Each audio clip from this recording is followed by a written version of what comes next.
Hello my YouTube family, welcome to my channel #stories.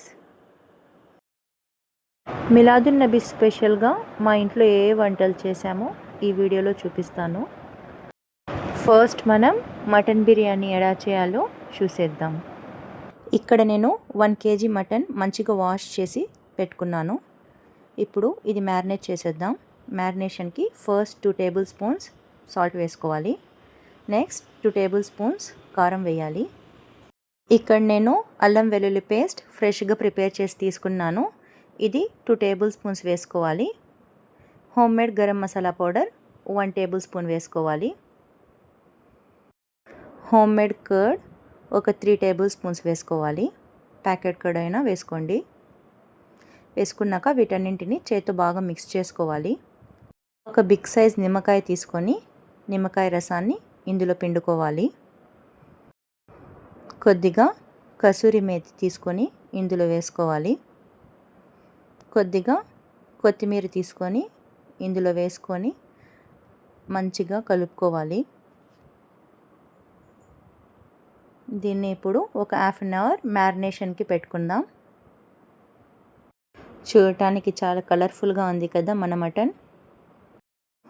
ఇప్పుడు ఒక కుక్కర్లో 3 టేబుల్ స్పూన్స్ ఆఫ్ ఆయిల్ వేసుకున్నాను. ఈ ఆయిల్ కొద్దిగా వేడెక్కాక హాఫ్ మీడియం సైజ్ ఆనియన్ని కట్ చేసి వేసుకోవాలి. ఈ ఆనియన్ని కొద్దిగా సార్ట్అవుట్ చేసుకోవాలి. ఇది కొద్దిగా సార్ట్అవుట్ అయ్యాక ఇందులో మనం ఆల్రెడీ మ్యారినేట్ చేసి పెట్టుకున్నాం కదా మటన్, అది మొత్తం ఇందులోకి వేసుకోవాలి. దీన్ని మొత్తాన్ని మంచిగా కలుపుకోవాలి. ఇందులో కొద్దిగా వాటర్ యాడ్ చేసి ఒక 6 to 7 విజిల్స్ వచ్చే వరకు పెట్టుకోవాలి. బిర్యానీ ప్రిపేర్ చేసుకునే పాత్ర తీసుకొని ఇందులో నేను తగినంత ఆయిల్ వేసుకున్నాను. ఈ ఆయిల్ బాగా వేడెక్కాక ఇందులో ఇప్పుడు బిర్యానీ స్పైసెస్ వేసుకుందాం. 4 లవంగాలు, కొద్దిగా దాల్చిన చెక్క, 4 ఇలాచీ, స్టార్ పువ్వులు ఒక 2, కొద్దిగా షాజీరా, 2 బిర్యానీ ఆకులు వేసుకోవాలి. స్పైసెస్ వేశాక ఇక్కడ నేను ఒక 10 మీడియం సైజ్ ఆనియన్స్ సన్నగా కట్ చేసి వేసుకుంటున్నాను. ఈ ఆనియన్స్ అనేది మంచిగా బ్రౌన్ కలర్ వచ్చేయాలి. అప్పటి వరకు లిడ్ పెట్టుకొని మధ్యలో అప్పుడప్పుడు చూస్తూ తిప్పుతూ ఉండాలి. 10 మినిట్స్ తర్వాత ఆనియన్స్ బ్రౌనిష్ కలర్లోకి మారుతాయి. ఒక 6 మీడియం సైజ్ టొమాటోస్ని కట్ చేసి వేసుకోవాలి. 3 table spoons ginger garlic paste వేసుకోవాలి. వేసుకున్నాక ఒకసారి మంచిగా కలుపుకోవాలి. టొమాటోస్ని కాసేపు మగ్గనివ్వాలి. ఇప్పుడు 4 పచ్చిమిరపకాయలు, కొద్దిగా కొత్తిమీర, కొద్దిగా పుదీనా వేసుకొని వీటన్నింటిని మంచిగా కలుపుకోవాలి. 2 టేబుల్ స్పూన్స్ కారం యాడ్ చేసుకోవాలి. ఆల్రెడీ మటన్లో కారం వేసాం కాబట్టి మీ స్పైసీనెస్ని బట్టి కారం యాడ్ చేసుకోండి. నెక్స్ట్ 2 టేబుల్ స్పూన్స్ సాల్ట్ వేసుకొని వీటన్నింటిని మంచిగా కలుపుకోవాలి. 4 table spoons curd, 1 table spoon homemade garam masala వేసుకొని మంచిగా కలుపుకోవాలి. ఇక్కడ నేను 4½ గ్లాస్ రైస్ తీసుకున్నాను కాబట్టి ఇక్కడ డబుల్ వాటర్ వేయాలి. 9 గ్లాసెస్ ఆఫ్ వాటర్ వేస్తున్నాను. వాటర్ వేసుకున్నాక లిడ్ క్లోజ్ చేసి ఇలా బాయిల్ వచ్చేంత వరకు పెట్టుకోవాలి. ఇలా వాటర్ అంతా బాయిల్ వచ్చాక ముందుగా నానబెట్టి పెట్టుకున్న రైస్ని ఇందులోకి యాడ్ చేసేయాలి. రైస్ అంతా యాడ్ చేసేసాక ఒకసారి మంచిగా కలిపేసి లిడ్ క్లోజ్ చేసేయాలి. ఈ రైస్ 70% కుక్ అయ్యాక కుక్కర్లో మటన్ పెట్టుకున్నాం కదా, ఆ మటన్ మొత్తాన్ని ఇందులోకి ట్రాన్స్ఫర్ చేసేయాలి. మటన్ని అండ్ ఈ రైస్ని మంచిగా ఒకసారి కలుపుకొని ఒక బిగ్ సైజ్ నిమ్మకాయ తీసుకొని నిమ్మకాయ రసాన్ని ఇందులోకి పిండుకోవాలి. నిమ్మకాయ రసం పిండుకున్నాక ఈ రైస్ని ఒకసారి మంచిగా కలిపి లిడ్ క్లోజ్ చేసేసి దమ్కి పెట్టేయాలి. ఇక్కడ నేను ఒక తవ్వ తీసుకొని దానిపైన ఈ బిర్యానీ గిన్నెని పెడుతున్నాను.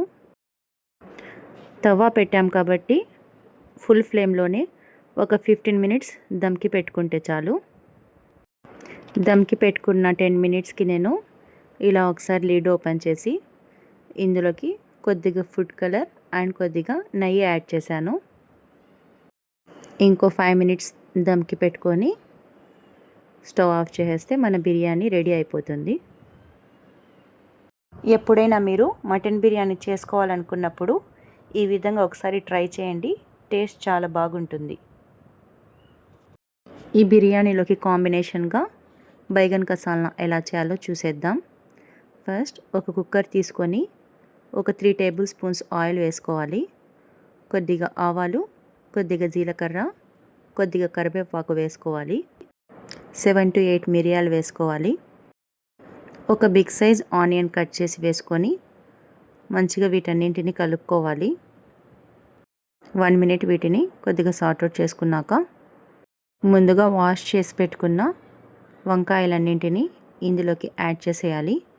ఈ వంకాయలకు నేను మిడిల్లో కొద్దిగా కట్ చేసుకున్నాను. ఈ విధంగా 1 టీ స్పూన్ సాల్ట్ వేయాలి. 2 table spoons ginger garlic paste వేసి వీటన్నింటిని బాగా మిక్స్ చేసుకోవాలి. 1/2 టీ స్పూన్ పసుపు, 2 టేబుల్ స్పూన్స్ కారం, 2.5 టేబుల్ స్పూన్ ధనియాల పొడి, 1/2 table spoon garam masala powder వేసి వీటన్నింటిని ఒకసారి బాగా మిక్స్ చేసుకోవాలి. మాడిపోకుండా కొద్దిగా వాటర్ యాడ్ చేసి వీటిని కాసేపు మగ్గనివ్వాలి. ఇందులో నేను ఇప్పుడు ఒక 3 medium size tomatoes and 2 big size onions cut చేసి పేస్ట్ చేసి పెట్టుకున్నాను. అది ఇక్కడ యాడ్ చేశాను. కొద్దిగా చింతపండు తీసుకొని ముందుగా నానబెట్టుకున్నాను. ఆ రసాన్ని ఇందులోకి ఇప్పుడు పిండుకోవాలి. చింతపండు రసం పిండుకున్నాక కొద్దిగా కొత్తిమీర వేసి వీటన్నింటిని ఒకసారి బాగా మిక్స్ చేసేసి లిడ్ క్లోజ్ చేసేయాలి. ఒక 4 విజిల్స్ వస్తే మన బైగన్ సాల్నా రెడీ అయిపోతుంది. క్విక్గా అండ్ ఈజీగా షీర్ కుర్మా ఎలా చేయాలో చూసేద్దాం. ఫస్ట్ ప్యాన్లో కొద్దిగా నెయ్యి వేసుకొని కట్ చేసి పెట్టుకున్న డ్రై ఫ్రూట్స్ని వేసి కొద్దిగా బ్రౌనిష్ కలర్ వచ్చేంత వరకు సిమ్లో పెట్టి వేయించుకోవాలి. ఈ డ్రై ఫ్రూట్స్ కొద్దిగా బ్రౌనిష్ కలర్ వచ్చాక వీటిని ఒక బౌల్లో ట్రాన్స్ఫర్ చేసుకోవాలి. సేమ్ ప్యాన్లో కొద్దిగా గీ యాడ్ చేసుకొని ఇక్కడ నేను సన్న సేమియా తీసుకుంటున్నాను. ఈ సేమియాని బ్రౌనిష్ కలర్ వచ్చేంత వరకు మంచిగా వేయించుకోవాలి ఈ ఘీలో. ఈ బ్రౌన్ కలర్ వచ్చాక ఒక బౌల్లో ట్రాన్స్ఫర్ చేసుకోవాలి. ఇక్కడ నేను 2 కప్స్ సేమియా తీసుకున్నాను కాబట్టి 1 లీటర్ మిల్క్ యాడ్ చేస్తున్నాను. ఈ మిల్క్ మంచిగా బాయిల్ వచ్చాక 2 కప్స్ సేమియా కాబట్టి 1 కప్ షుగర్ యాడ్ చేస్తున్నాను. షుగర్ యాడ్ చేసాక మంచిగా కలుపుకొని ఒక 5 మినిట్స్ ఈ మిల్క్ని బాయిల్ అవ్వనివ్వాలి. ఇక్కడ నేను ఒక 1/2 కప్ మిల్క్లో కొద్దిగా సాఫ్రాన్ని ముందుగానే వేసి పెట్టుకున్నాను. అది ఇప్పుడు యాడ్ చేశాను. స్టవ్ ఆఫ్ చేశాక మనం ముందుగా వేయించి పెట్టుకున్నాం కదా సేమియా, అవి యాడ్ చేసేయాలి. వీటిని మంచిగా మిక్స్ చేసుకున్నాక మనం ముందుగా వేయించి పెట్టుకున్న డ్రై ఫ్రూట్స్ అన్నీ ఇందులోకి యాడ్ చేసేయాలి. మన easy and tasty sheer kurma ready అయిపోయింది. ఇక్కడ నేను రైతా కూడా చేశాను. ఈ రైతా రెసిపీ నా ప్రీవియస్ వీడియోస్లో ఉంది. మీకు ఈ వీడియో నచ్చినట్లయితే కమెంట్ చేయండి, షేర్ చేయండి. మరిన్ని ఇంట్రెస్టింగ్ వీడియోస్ కోసం నా ఛానల్ని సబ్స్క్రైబ్ చేసుకోండి. Thank you for watching.